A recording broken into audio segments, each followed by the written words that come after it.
Ryan, we have spoken already this afternoon, but welcome back to AFC Telford United. How has it felt walking back into the building for the first time in a while? Yeah, love it. Yeah, really good. What would I say? I miss it. I miss the atmosphere. I miss the place. So it's great to be back, and it's great to support them and be part of it. Sure. I think it's 10 years this year, actually. I think 2014 was when you played your last game for the club. But can you remember your first game here? Or, I mean, your first game, was that away from home? Or I think probably more particularly your first game here. No, I think you're wrong. I think my first game was on loan away somewhere. I was on loan, and then I played my first game here under Burnham and Nally. Fantastic. As soon as I played here, this is the place to play football. This is the place everyone wanted to play football. And I had the opportunity to do that, and luckily it came to fruition. Unfortunately, I broke my leg, so we ended that little spell, and then I got the opportunity to come back. And yes, you're right, Chester, which everyone remembers, I had a Holocaust. But from there, you can only get better. So that's good for me. Yeah, it is safe to say that it did get an awful lot better after that one. You went on. I mean, you were a member of a number of notable sides here over the years. All, you know, that built around that constant, I guess, of having the security of knowing that you were the number one at the back as well. I don't know about that. I was lucky to work hard, dedicate myself to this football club. And I think that what I would say going forward in life for players is they work hard and dedicate themselves to what their position, they will get their rewards. And I was very lucky to do that. But I bought into this football club. So that's what helped me massively. I bought into the football club. I was honest. Good days, bad days, you can guarantee I would be in the bar. And if that meant that I was going to get stick off a fan because I made a mistake, so be it. If I had to front up because of our performances, I was willing to do it. But I would still be there and if I played well and I was fronting up, I would play it down because sometimes it comes around the corner is bad stuff. But no, I loved every minute of it. Sure, and I think you've almost kind of preempted my next question there, really, which was about how and why the Telford fans took to you in the way that they did. I mean, the Telford fans, let's be clear, they took a lot of teams to their hearts and they've had a lot of favourites over the years, but you do seem to enjoy a very special status, I would say. I know you would probably feel slightly embarrassed at that, but because you do try to play down your achievements at this club, but there is a lot of love for you. And is it just that honesty, you think, that was the reason why?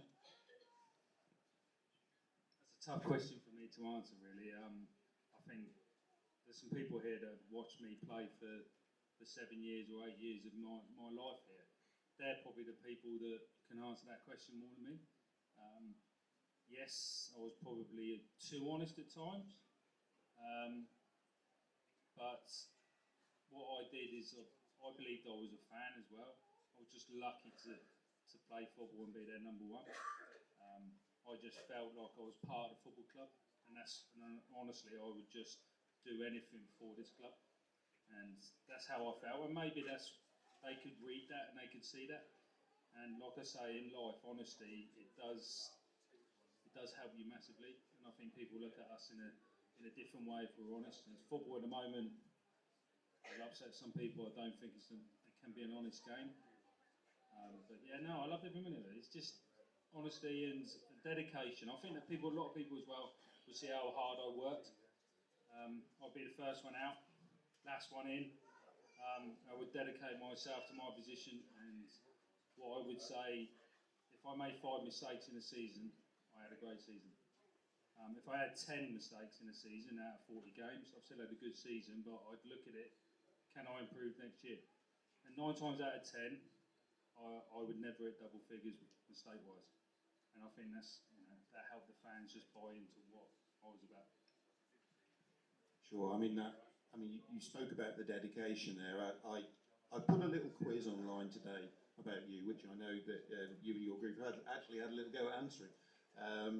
And then I think the thing that struck me when I was putting it together was that some of the numbers are quite incredible in there. I think there was a run, we know you're our leading appearance holder as AFC Telford United, I think it's 367. And then I was really struck by the fact that there was a spell of, I think it was only one season out of 6 where you failed to play every game of that season. And I know you mentioned, and we had a little chat earlier about the fact that you did miss a couple because of a couple of red cards in one season. A little bit unlucky with one of them, I think, stepping outside of your area with the ball in hand at Vauxhall Motors. But that consistency, I mean, 6 seasons almost without anybody challenging you, and people did come in. There were other goalkeepers, that were brought in for understudies, but to be fair, they were never going to get past you, were they? I used it as fuel. So if anybody wanted to come in, then it was a fuel for me to improve and get better, or be even more consistent than I was. And I was very lucky, I must be honest, I had managers that believed in me. So managers knew they would rely on me, and I could be a steadfast, and they would protect me. And if I made a mistake, it'd be, don't worry about it, it's fine, not a problem. But yeah, anybody who came in, that would just up my game. And I used to love the challenge, and there was no way they'd be at training before me, and they wouldn't be off the training pitch after me. It's just something that was bred into me, and and it worked. It was good for me. So and managers, like I go back to managers, they believed in me. So, and that was a massive thing, like you say, that season. Andy Sinton, yes, I got sent off twice, first time ever. I think I've got a 4-game ban. I always remember the lad who came in, done okay, done all right. But then I got a nod away at Boston, 4 games back in, and very lucky save a penalty. So it does help. It does help when you do that, but it helps when you've got a manager that will fully back you. Sure. Looking back on your time here, I mean, is there one game in your memory that you would, if you could play it again now, with the benefit of youth on our side, and neither of us have got that anymore, unfortunately, if there was one game that you could play again and change the outcome, is there any one that you would choose? No, I don't think I would. There's a couple of games. There's a game that I made a mistake in the 90th minute. I think we lost 1-0. Obviously, you'd like to change that, but in what I would say in my position is that makes you stronger.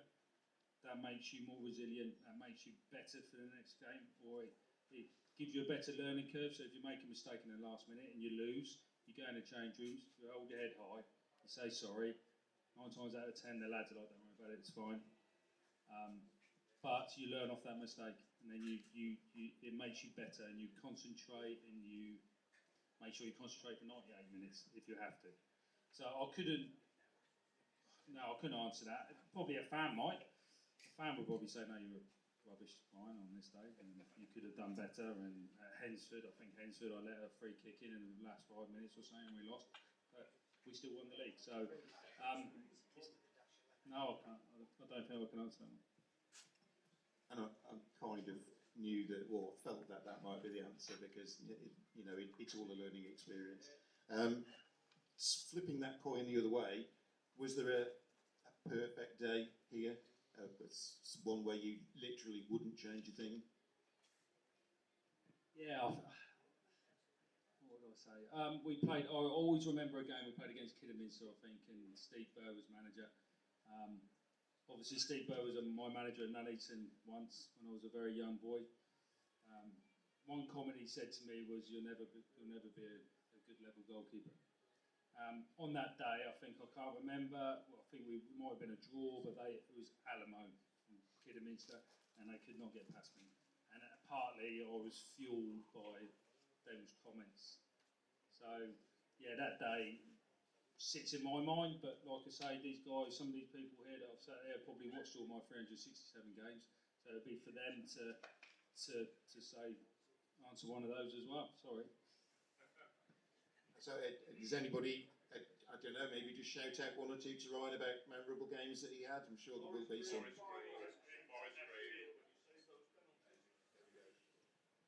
See, yeah, no, it was a good day and or a good night. It was a fantastic night, and we go back to the penalties.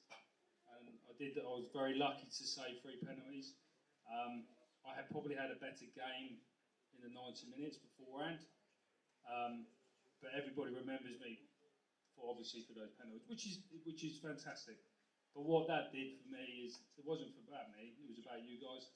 That's how I believed. You know, I believed that I'd helped this club win something, get our first trophy for a long time, and I think it just gives you a stepping stone.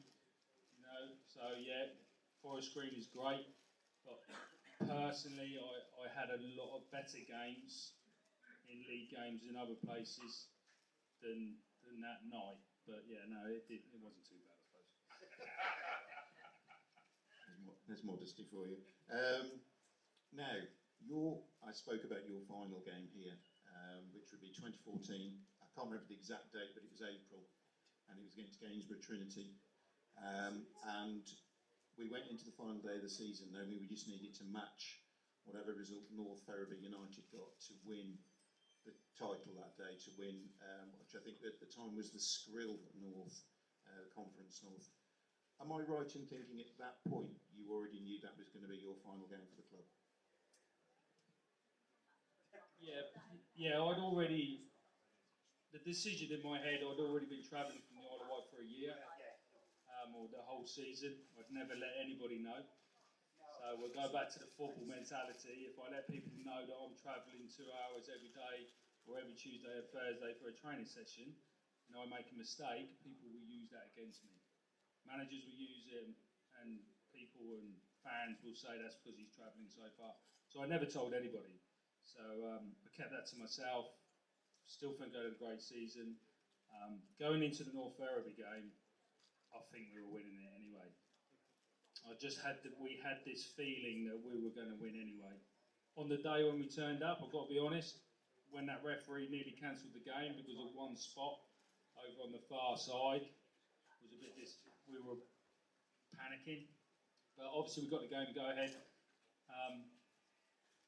When you play the game and you're going 1-0 up or 2-0 up, I knew then, deep down, I'm playing the match, but I knew that deep down this is my time to walk away.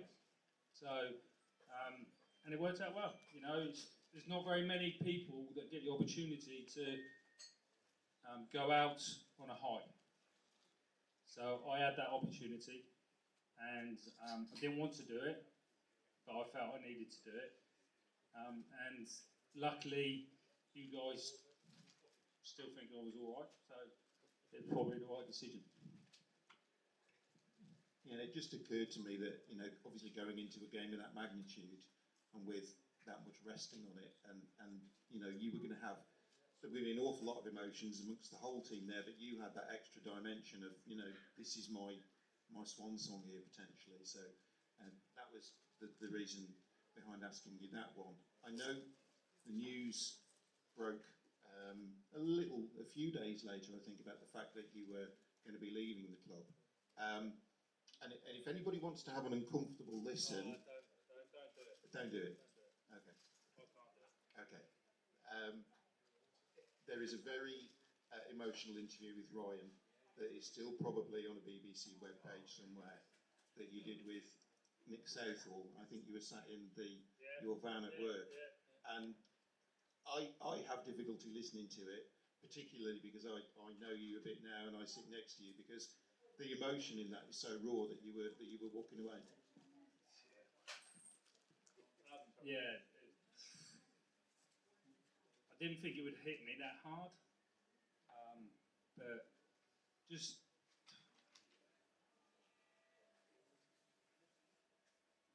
talking about it now, honestly, that's the relationship I had. So there's no intention of me standing there, tearing my eyes, but thinking about that interview was my heart. That was it.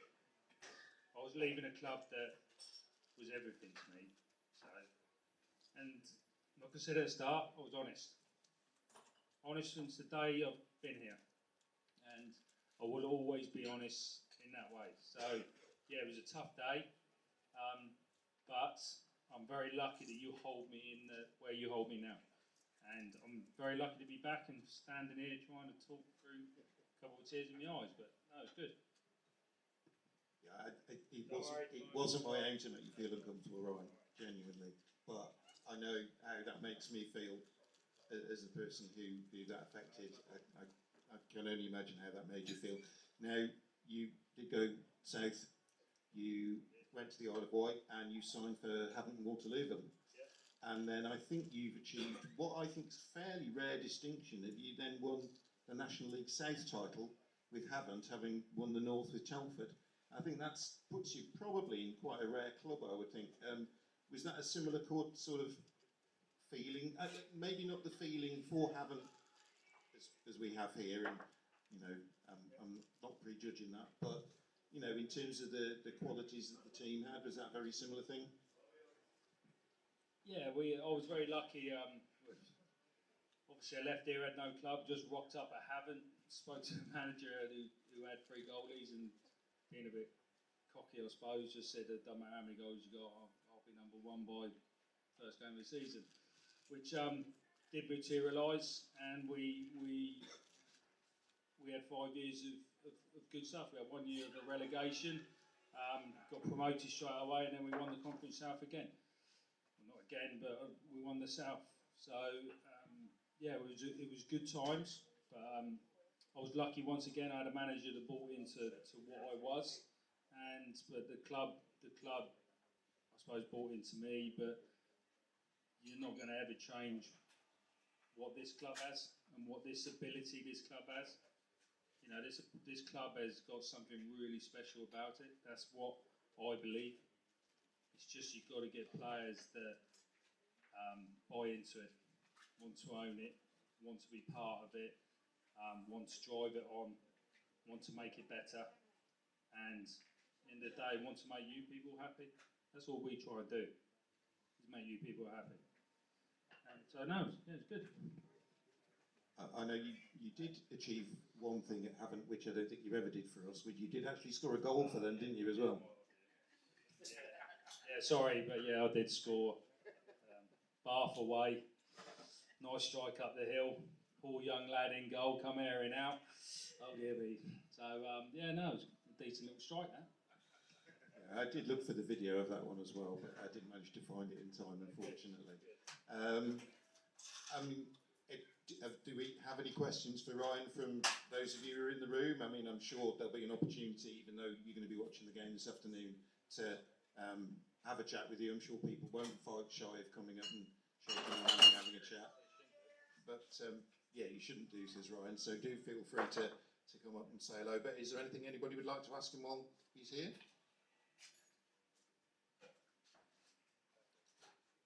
No, I think he's quite. Oh, hello.